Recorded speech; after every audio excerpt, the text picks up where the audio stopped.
உன் மனதில் ஏற்பட்ட வேதனையும் வலியும் உண்மை என்று அறிவேன். ஆனால் நீ சுயநல எண்ணம் விடுத்து பொதுநல எண்ணம் கொண்டிருந்தால் இன்று நீயும் போற்றப்பட்டிருப்பாய்.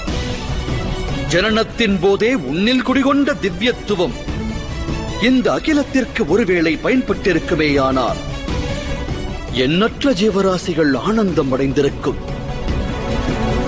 திவ்யத்துவம் பொருந்திய உன்னில் குடிகொண்டது மா வீரமுமாகும், மனதை வாட்டும் வேதனை தீயுமாகும்.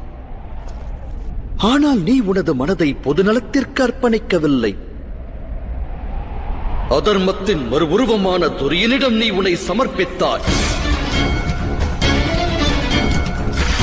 ஆணவம் கொண்ட அவன் காட்டிய வழியில் நடக்கத் துவங்கினான்.